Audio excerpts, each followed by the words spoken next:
Lafayette, Mandala, Bibi Fahudier is your favorite warrior, Blak Panther, back in the techno-organic jungle with my brother Ogundiran. This is another impromptu show. We got a topic that we felt like was worth, breaking our usual cycle and talking about it. So how you feeling today, Baba Ogundiran? Like butter spread over toast. I don't know if that's good or bad. I'm busy. Spread a little too thinly. All right. Okay. All right. It is what it is. Life of a Orisa practitioner is never done. Before we get started, shouts out to B. Dr. God for the hat. Elevate Clothing Line, b.god.com. Get you yours. I got a whole sweatsuit in this color. I just didn't want to wear it. Also, shout out to Nagas Clothing. This is a shirt I helped design, actually. So go support them as well. And shout out to my boy Dynasty Mir for bringing me back some voodoo beads from Benin. He's currently in Sierra Leone. He does tours to Sierra Leone. dynastymir.com to see what he's got as well. So wanted to get that out the way. Appreciate that, brother Sean, for sharing the show. Like, share, comment, all that good stuff. I appreciate it. Yes, Agbo Ato to Ogunbola and Ogunye Moye to Ogunbola as well. Shea Lafiani, Kofi, PCA TV, and Peace Sister Lakeisha. Thank you all for joining, coming on in. All right, so the topic for today is, how is an Orisha chosen for people, or how is it determined? When people say, I'm a child of Oshun, I'm a child of Shango, I'm a child of Yemoja, and all of these Orisha, how is that determined from a traditional point of view? That's what we're talking about today. So Baba Ogundiran, let's get into it. From a traditional standpoint, how is this determined? We're just gonna start right from there, huh? All right. There's places in it. Yes, I guess so. Well, I guess what we would have to do is first back up and explain how this would be done if you were born in the culture. Because only then can we really see how it became adapted to something slightly different. So, to the best of my knowledge, the Esentaye, there's another name for it too. I just can't remember it off the top of my head. This is the reading that is done on the third day of a child's birth. This reading is not really done to determine an divinity or an Orisha. It is more done as a roadmap or guide for the parents on how to raise the child. And what to provide for, what to stay away from, what taboos, what to do, what not to do. Sometimes during this divination, an Orisha may come up for that child to worship. It may not. So when it does not, there is already an Orisha of each family that you were born into. You were born into worshiping a particular Orisha. It's not really a thing that say, I'm going to go get a divination to find out who to worship. Sometimes in the divination, it may come up that you are to worship a different divinity than your family or in conjunction with. And it might also come up that you have other supporting divinities. But when you're there by default, if nothing is mentioned, then you worship the divinity of your lineage, of your family. As in my family, or I come from an Ogun lineage. So my daughter or my children will be born into an Ogun lineage worshiping Ogun. Now, like for my daughter per se, in her divination, it did come out that she is to worship another divinity or in conjunction with Ogun, with another divinity. So that does happen. But when you get here and you have to transform or adapt that particular reading, and when we're not born into it, we come into this much later in our lives where we don't have a set of parents to tell us or how to raise us within this tradition, these rules and these etiquettes of these particular Orisha. So we start from the point we actually get that reading or that divination. So a lot of times it's really not, it's the terminology, at least in Isese, it really shouldn't be called a head Orisha. That really makes no sense fundamentally. Because Ori, which is your lot in life or your destiny, is your head. So you already have an Orisha of your head, which is Ori. So when people, though I know the terminology is common and through different traditions, I'm not trying to. I'm only talking about Isese, but in different traditions that they want to use that terminology, it's fine because of the limited of the divination. That's actually what they're doing. That's all they're doing. What I'm trying to explain or make people understand that within a traditional setting, we typically won't ask for an Orisha. But since But we're, torn from our lineages, torn from our families, don't have parents or, anyone in our family probably that are in the Orisha tradition, this has been adapted and modified for people that are in that circumstance, correct? yes, not necessarily the Esentaye ritual, because that is something that is just done for children on the third day of their birth. But there's no way that we can still get an Odu for that person, whether that's through Ifa or whether through that's the Owo Merendi Logun. And in some senses, even the Kolonat provide an Esentaye. Though each system is going to provide knowledge based on the limits of that particular system. Oh, and the other word for Esentaye, Iko Sedaye. Yes, that's it. That's it. Yep. So when we come here, we're no longer attached to that family. So the best thing that's for us, or the way that it really should be asked or interpreted, is what is best for us to worship according to our lot in life, or what is best for us now where we are to improve our lives. Because it doesn't really make sense for that Odu to be when we were born or the Odu that we're born under.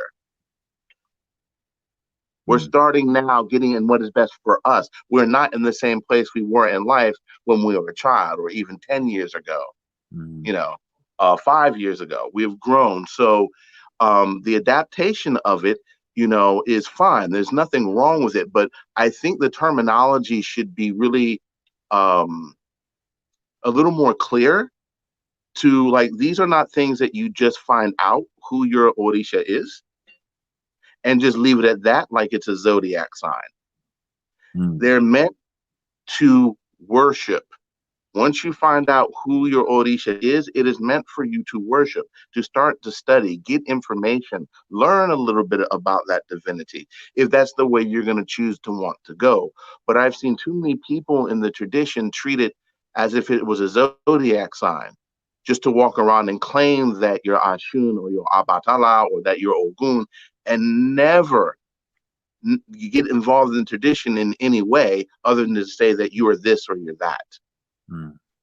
That's kind of defeating the purpose of finding out to begin with. That's unfortunate. As my brother in Google up top in New York always says about the UNIA, bang, not claim. And what he means by that is there's work to be done, and not just attaching yourself to an organization or anything in life. It's time to work. Getting that information about your Orisha is just the beginning. The beginning of your worship, the beginning of your life as a practitioner. So it can't just be, oh, thanks for telling me. And then, I'll go back to whatever I was doing before. So I think that's the point you were trying to make. Now, we have things going on amongst the community. People are taking traits or attributes that they see from Orisa via books or online or videos or whatever.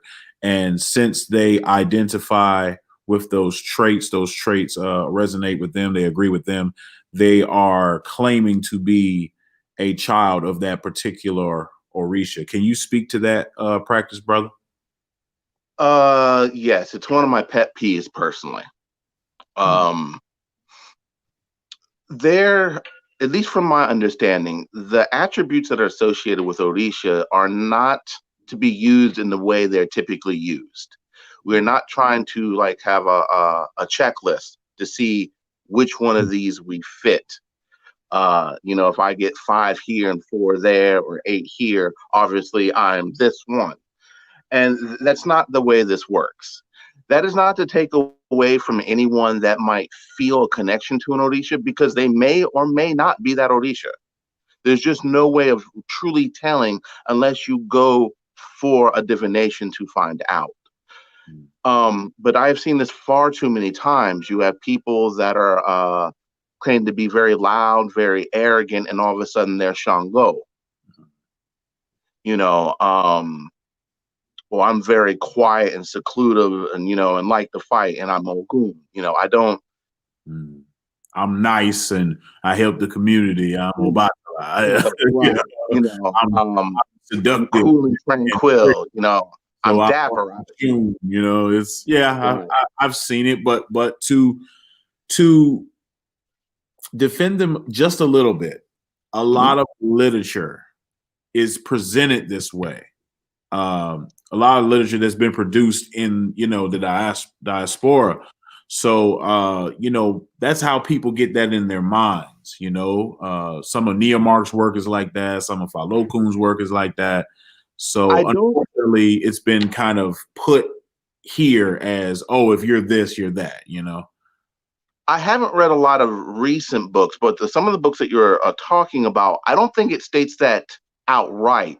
I think people are jumping to a conclusion because they will always say attributes of, but they don't ever tell you how to apply those attributes or why they're even mentioning them in the first place. Sure. So a lot of times, like for example, with Ogun, when people get initiated to Ogun, you may be told to focus on some of Ogun's traits to help you or beneficial you in your life. And we avoid those ones that are negative about him.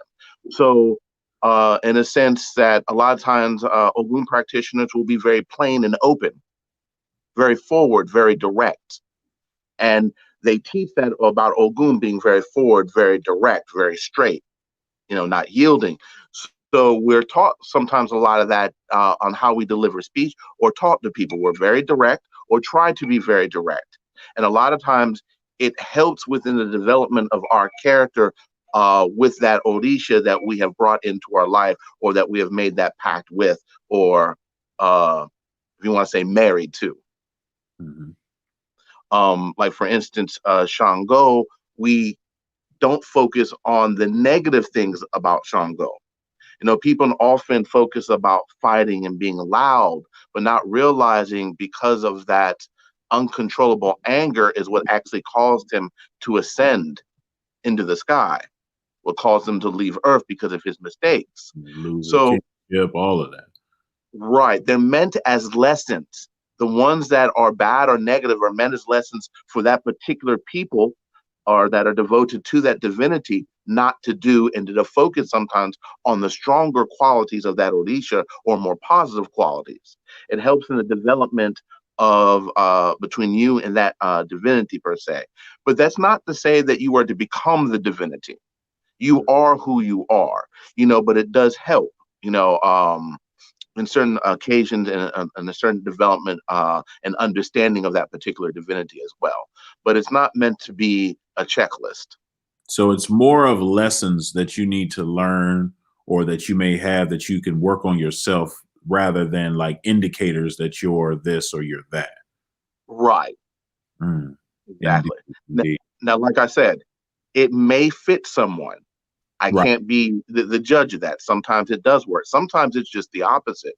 I actually know of an elder that spent the majority, probably about 10 or 15 years of his life thinking he was Shango. At the time he actually goes to get initiated, they end up giving him Obatala. Hmm. Wow. So you just never know. And though I don't know, the reason he gave me at the time was, or what they gave him, is because of his hot tempered nature anyway. Hmm. He fit a lot of that typical, or what people here in Santeria think of Shango. But But that what would they told him is there's no point in putting more fire on top of fire. It's destructive. oh wow. So that's an So interesting point right they there they because wanted something to cool the individual. right. So just because you identify with something, you could that's not the best thing for you because of maybe you're too much like this divinity. Or I don't even want to go as far as too much like a divinity, but show so much of those traits that are not necessarily beneficial for you.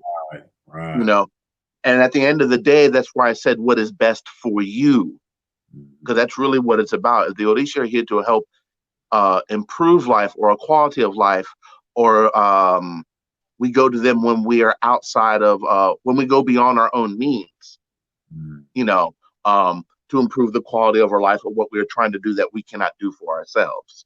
Mm. So it would make sense if it is more adapted to what is best for us and suited for us and our particular road or lot in life. Mm. So there are those that will oppose what you're saying because they will say, well, I call it an Ori Orisha because all Orisha are installed in the Ori or the head. What do you Mm-hmm. say to that specifically? Well, to the first part, an ori, the word orisha and the word orisha is all low tones. So when someone says ori, it's mid high. So the words don't even match to support that. Mm. Um, Now, as far as all orisha are installed in the head, that is simply untrue. A majority of them are, but not all of them. Mm. Wow, I that's will get a little information. more into that, but that's more for something I don't really care to discuss. But not all Odishas are received in the head. Mm. Now, a majority of them are. That is true. A lot of them are, but not all of them.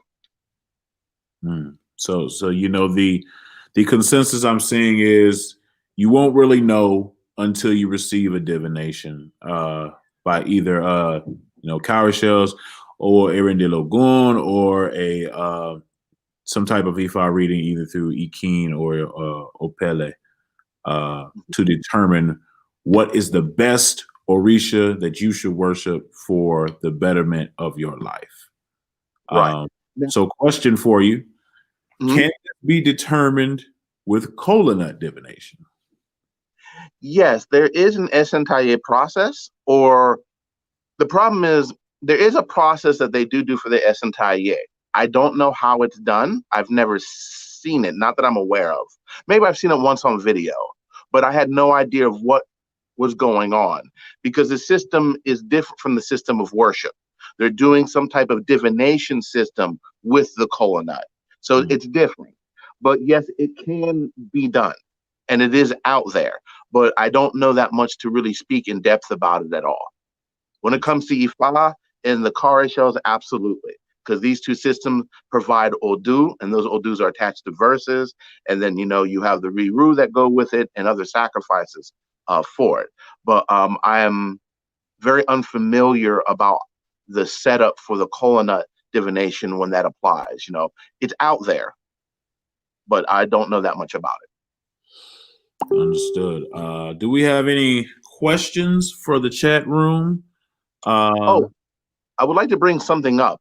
Go ahead. So a lot of people often think of a head Odisha or just one Odisha, and we don't really realize there are several different ways that one can obtain an Odisha, or even the reason why you would get an Odisha or be initiated to an Odisha. It's not always that this is what is best for me. Sometimes you can be like, if you're at a profession for like a hairstylist Yeah. or someone who plaits hair, Oshun's profession is plaiting hair. So you can actually receive that divinity and help with your business. You can also be initiated to that divinity. There's several examples of this throughout the culture where people receive stuff, like a lot of people that do medicine will sometimes receive Ashun and then Obaduaye because of the hot and cool, the hot water and cool water, and helping certain diseases and healing. So there's various numbers of reasons. You might be obligated by some family bond to be initiated to a divinity. So there are other reasons, and you can get initiated to more than one divinity. So there's a lot of variance with why you would get initiated, or the reasons that you would. But for us here, it's really about what is best for us. But that's not to say you can't receive an Orisha or be initiated to an Orisha for any other reason, outside of divination as well. But I just wanted to bring that up because a lot of people have this one focus of, you just have this one Orisha, it governs over you, and that's it. And that's really false. Right. It can be one. Well, actually, no, because it had to be more than one at any given time. Right. Because there are other things other Orishas that support you because they support you because of just like the egg bay. Everyone has egg bay. The egg bay will support you. Your own Ori will support you. Your own family will support you. Then you have those that are actually best for you, and you may have other supporting Orisha. But outside of all the other Orisha are indiscriminate towards you. And they don't like it made me think of this. What if a divinity that is best for you is not an Orisha at all? What do you mean by that? What if it's an Egbe or an Egungun or something of that nature? We always typically think Orisha first, but there's also instances where someone is a child of Egbe, a child of Egungun. Right. Well, that is actually a fascinating topic that is not talked about much here, because there are different classifications of what we might call divinities. So you have the Irumale, you have the Orisha, you have the Ebora, and there are other classes of these entities. And true, they're not all Orisha. Like Egungun is not really considered an Orisha. Right. So yeah, you're right in that sense. But typically most people think of everything as an Orisha, but it's not. There are other classifications, and some of the Orisha may fit into one but are another. Like Ogun is often debated of whether he's an Orisha or an Ebora, or if not both. I can see that. Yeah, there's justification in his literature for both of them. Okay, we have a question from the chat that I've never heard of before, but okay. Can a man initiate into Egbe? Yes. I've never heard any of the contrary. Right. Yes. Is there a narrative out there, Ogumbola, that men can't initiate into Egbe? That would be interesting. Now, when we do say initiate to Egbe, I think it's with some clarity that Egbe is not one stagnant thing. Right. Yeah. It's many. So when a lot of people think of it, they think, oh, it's just Egbe. Egbe is, what we're really saying is just society. It's Egbe Ogba or the Egbe Arun. And it's several society groups. And when you get initiated, you belong to one of those groups. But as a whole, we just call it Egbe. But by no means is it just one thing, So that would be like, because okay, if it's an Egbe Arun, Egbe in the ancestral realm, that would be like you say you couldn't initiate into your own society. That's basically in a sense, right. what you can. Right. And That'd be weird. everyone belongs to a society group. Right. We may You we may can't- not always need it, or we may not be always directly work with it. Not to say that everyone needs to receive egg bay. Right. Now, people that are leaders of their egg bay, or maybe the alpha and betas of their egg bay, most likely, because they're going to be the ones that are most bothered by them, that have that influence all the time. There's some of us that don't need it at all, or just to perpetuate the egg bay when it's need be. Sometimes if we're dreamy consistently, there's different ways. I think a lot of people, because egg bay is becoming very popular, so everyone just seems to like, I want to get initiated to egg bay. I want to get initiated to egg bay. And there's nothing wrong with that, because everyone's a part of that society group. But to say that it's necessary, is a kind of a stretch. Right. Brother Dante Amaru Shahid Alexander asked for recommended book sources to continue his Isese journey. This is the hard part of the show, because I can show you some sources, but I don't know what the price is going to be when you find them, because people price gouge good sources for traditional worship. So I'm going to show you a few books. Hopefully you can find them in a reasonable price. I hope. That's the issue. Reasonable price. Yeah, man, because Ogundiran knows, man. It's getting crazy out there. So first, what I'm going to show you is this book, The Yoruba of Southwestern Nigeria, by William Bascom. Great book to pick up. Not that long or big, but goes over the culture and the Orisa. So in this book, you get to learn about, for example, how Yoruba people get married, the process that goes into marriage, the origins and the history, the economics, the government, the life cycle. And then you get more into the social structure as well as the deity. So it's a great book to pick up to get a complete understanding of the culture and the people that come out of Southwestern Nigeria. If you can find this book, this will be a good book for you. Currently, ileife.org is selling this book. I know, because this is where I bought it from and I got the business card. So they're selling this book. It's reasonably priced. And go ahead. 2 cents. Just to throw some 2 cents. That book is actually part of a 3-book set. Yes, it is. I didn't mention the 3-book set because I can't find anybody that's selling all of them. Yeah, I have 2. I'm looking for the 3rd, but I can't find anybody that's selling the 3rd one. This is a good book that talks about the beginning of Yoruba people, the beginning of their culture. It gets into different what we would call states and their genealogy. It gets into the culture, the language, and also gets into, a little bit about divination, talks about how Islam came into Ifa, talks about how Christianity came into Ifa. So when these things came into the land, it talks about when that happened.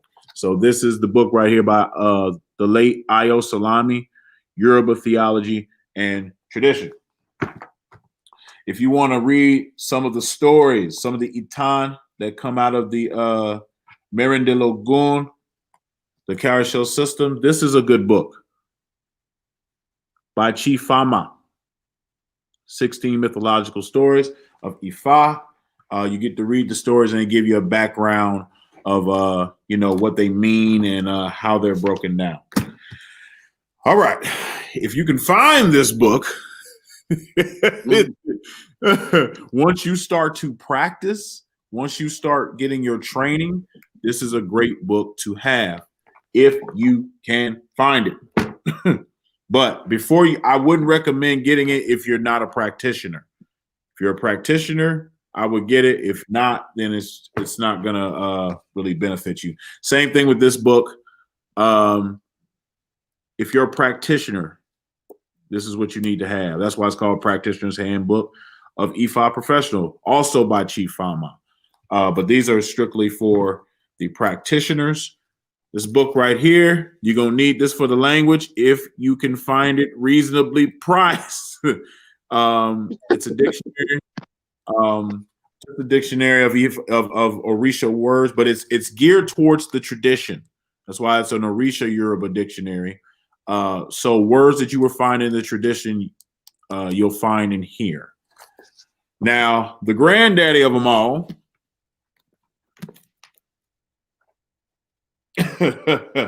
Understanding Yoruba Life and Culture. This has everything that this book has and more.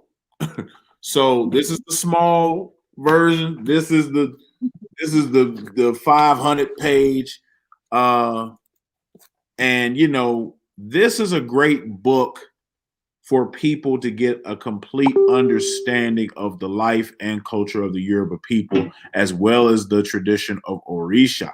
So I would get this book and this book if you are a beginner, you know, to learn just more about what you possibly want to get into, you know, because you should do research before you get into anything, right? So these two books, The Yoruba Southwestern Nigeria by William Bascom and Understanding Yoruba Life and Culture by various authors, are the books that I believe you should get into if you are a beginner. I hope that helped you out, brother Dante. There's one more book that you did not mention that I would like to put on that list. Go ahead. Is Olodumare, God in the Yoruba Belief. Oh, wait a minute. Do I have it here, or did I leave that one at the job? That is a good one. God in Yoruba Belief. If you don't, where is it? Do you have it? I'm looking. I think I might have left it at my place of work, but that's a good book. That's a good book to. It's got a lot of things about, and a lot of verses about Edumare or Lodumare, and you won't find that in a lot of books. So yes, Yoruba, the God in Yoruba Belief. That is a good book to pick up as well. Also, if you can find this book, you can get information about the Yoruba culture. And this is by my Luwo. Luwo just means Godfather, Chief Adedayo Ologundudu. And there's a nice story in there that explains why why Ile Ife is no longer filled with artisans, like people that do artwork, of why they were kind of rushed out of the kingdom and why it kind of went to a shogbo. It's a very interesting story, and it really shows of how detailed their art really was to be able to. I don't want to get into the story, but they fooled people into thinking that the king was still alive for many years off of a bronze. Yeah, I remember that. Okay, I know what you're talking about. Yeah. And then the kind of in the window and the big statue. Okay, I know what you mean. Yeah. Lakeisha, if you missed it, this is the first book we recommended for beginners. Excellent book. And the big boy. That's her Bible. Yeah, basically. All of these books have, a traditional perspective. All of them, so much work went into them. So we thank the authors. Some of them here, some of them departed. So we thank them for their works. If there are not any more questions, we can conclude today's live. Appreciate everybody coming on. I appreciate everybody, stopping through on this impromptu thing. Like, share, subscribe to the channel. While I'm showing books,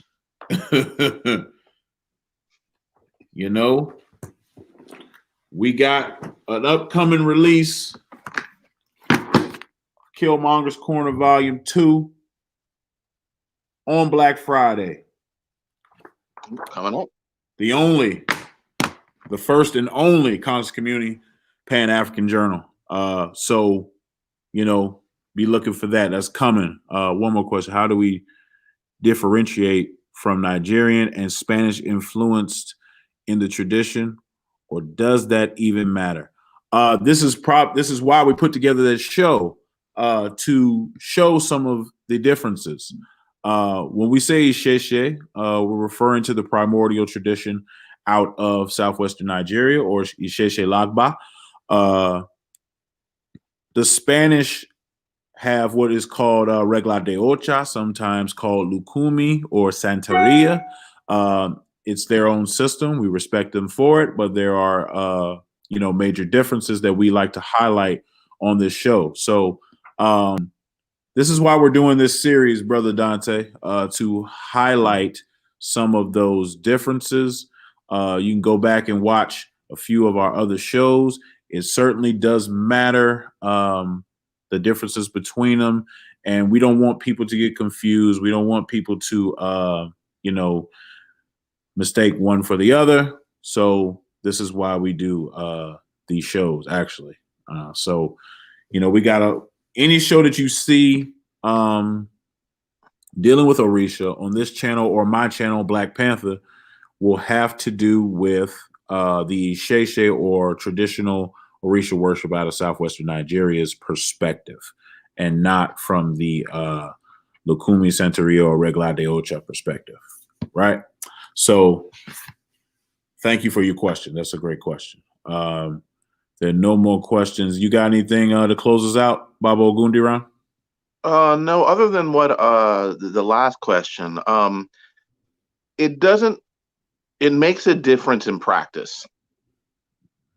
As far as what the individual chooses, that's going to really be up to them. Like you said, I have no issue with the Cuban system of Lukumi. Neither do I have with Candomblé in Brazil. It's actually the first system I actually fell in love with that had to do with Orisa. I just kind of transitioned to Isese later on. Or whether it's Shango Baptist, it doesn't really matter in a sense. It's what's more fitting and suited towards you. If that's the system you want to do, then stick to that system and learn the traditions of that system. So that would be the best that I could say there. But the what I would say when it comes to Isese, it tends to be a little more difficult than some of the other traditions, because there's a lot more learning that needs to be done, especially when you start receiving stuff or wanting to have Orisa and stuff. There is a lot of learning. So it does make a difference in that regard. The other ones tend to be, I don't want to say simpler, because Candomblé can be very, very strict. Very, very strict when it comes to things.